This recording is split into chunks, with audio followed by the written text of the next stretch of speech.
بسم اللہ الرحمن الرحیم۔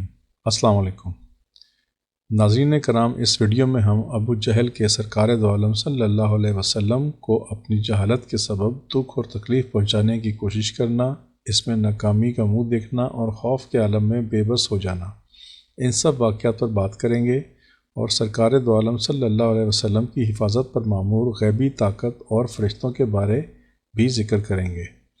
ابو جہل بھی جہل میں ابو لہب سے کچھ کم نہ تھا۔ اس نے ایک دفعہ قسم کھائی کہ میں کل محمد صلی اللہ علیہ وسلم کا سر ایک بھاری پتھر سے کچل دوں گا۔ دوسرے دن ایک بڑا سا پتھر لے کر حرم میں آ بیٹھا اور سرکار دو عالم صلی اللہ علیہ وسلم کا انتظار کرنے لگا۔ سرکار دو عالم صلی اللہ علیہ وسلم حسب معمول تشریف لائے اور نماز میں مصروف ہو گئے۔ جب آپ سجدہ ریز ہوئے تو ابو جہل پتھر اٹھا کر آپ کی طرف بڑھا، لیکن جب قریب پہنچا تو یکلخت بھاگ اٹھا اور رنگ فک ہو گیا اور شدت خوف سے ہاتھ پتھر پر جم کر رہ گئے۔ اس وقت حرم میں کافی لوگ موجود تھے اور سب کی نظریں ابو جہل پر لگی ہوئی تھیں۔ اس کو یوں خوفزدہ ہو کر بھاگتے دیکھا تو سب اس کے گرد اکٹھے ہو گئے، پوچھنے لگے، اے ابو الحکم، ابو جہل کی کنیت، کیا ہو گیا ہے؟ ابو جہل نے کانپتے ہوئے بتایا، جب میں محمد صلی اللہ علیہ وسلم کے قریب پہنچا تو میں نے ایک ہیبت ناک اونٹ کو منہ کھولے اپنی طرف بڑھتے ہوئے دیکھا۔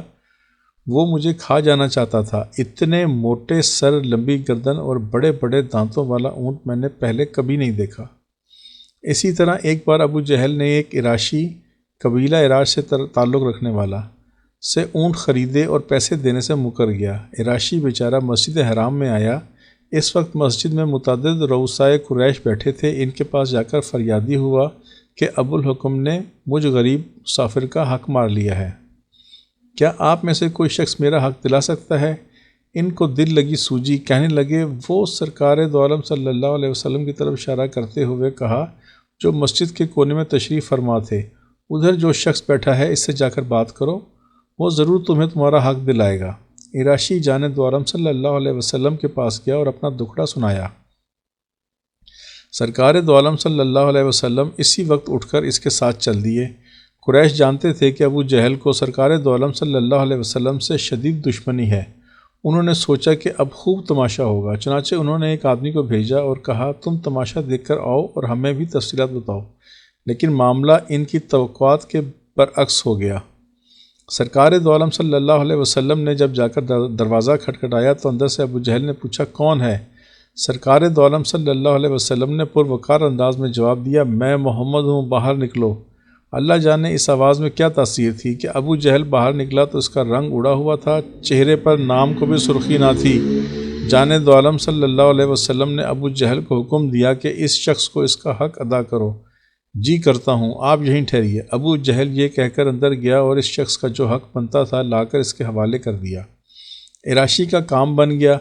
اب اسے یہ تو پتہ نہیں تھا کہ دراصل قریش نے اس کے ساتھ مذاق کیا تھا۔ وہ سمجھ رہا تھا کہ واقعی انہوں نے صحیح رہنمائی کی تھی، اسی لیے ادھر سے واپسی پر اس نے ان کا شکریہ ادا کیا اور بتایا، مجھے میرا پورا حق مل گیا ہے اور جس شخص نے یہ حق دلوایا ہے اس کو اللہ تعالیٰ جزائے خیر دے۔ یہ کہہ کر وہ چلا گیا، مگر یہ لوگ حیرت میں ڈوب گئے۔ تھوڑی دیر کے بعد وہ شخص بھی واپس آ گیا جس کو انہوں نے تماشا دیکھنے کے لیے بھیجا تھا۔ اس نے بتایا کہ کوئی تماشا نہیں ہوا۔ محمد صلی اللہ علیہ وسلم کے مطالبے پر ابو الحکم نے بلا چوں چراں عراشی کا مال دے دیا تھا۔ یہ بات ان کے لیے ناقابل فہم تھی کہ ابو جہل یوں آسانی سے مال دے دے، اور وہ بھی سرکار دو عالم صلی اللہ علیہ وسلم کے مطالبے پر۔ اسی دوران ابو جہل بھی آ گیا۔ اس کو دیکھتے ہی سب ہاتھ دھو کر اس کے پیچھے پڑ گئے اور جھنجھلاتے ہوئے کہا، تو ہلاک ہو جائے، یہ کیا حرکت کی تو نے؟ ہم کو تجھ سے ایسی بزدلی کی توقع نہ تھی۔ ابو جہل نے جواب دیا، تم برباد ہو جاؤ، میں کیا کر سکتا تھا؟ میں تو اس کی آواز سنتے ہی دہشت زدہ ہو گیا تھا۔ پھر جب باہر نکلا تو اس کے پاس اسی طرح کا خوفناک اونٹ جبڑے کھولے کھڑا تھا۔ پھر میں اس کا مطالبہ پورا نہ کرتا تو اور کیا کرتا؟ ابو جہل کی ضد اور ہٹ دھرمی نے اس کو ایمان کی دولت سے محروم رکھا، ورنہ اس نے ایسے کئی معجزے دیکھے تھے۔ ایک دفعہ اس نے قسم کھائی کہ محمد صلی اللہ علیہ وسلم جب سر بسجود ہوں گے تو میں ان کی گردن پر پاؤں رکھوں گا، لیکن پاؤں رکھنا تو درکنار، وہ سرکار دو عالم صلی اللہ علیہ وسلم کے قریب جانے کی بھی جرأت نہ کر سکا۔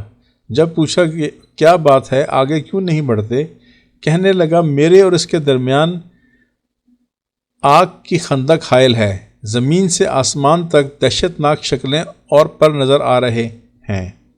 جب اس واقعے کا تذکرہ سرکار دو عالم صلی اللہ علیہ وسلم سے کیا گیا تو آپ صلی اللہ علیہ وسلم نے فرمایا، اگر اس وقت وہ آگے بڑھنے کی کوشش کرتا تو ملائکہ اس کا ایک ایک عضو الگ کر ڈالتے۔ اللہم صلی علی سیدنا محمد۔ ناظرین کرام، اگر ویڈیو پسند آئی ہو تو لائک کریں، سبسکرائب کریں، بیل آئیکن پر کلک کریں تاکہ ہم سب سرکار دو عالم صلی اللہ علیہ وسلم کی ذات اقدس کے بارے میں زیادہ سے زیادہ جان سکیں اور نئے آنے والی ویڈیوز کے بارے میں آپ کو مطلع کر سکیں۔ شکریہ، اللہ حافظ۔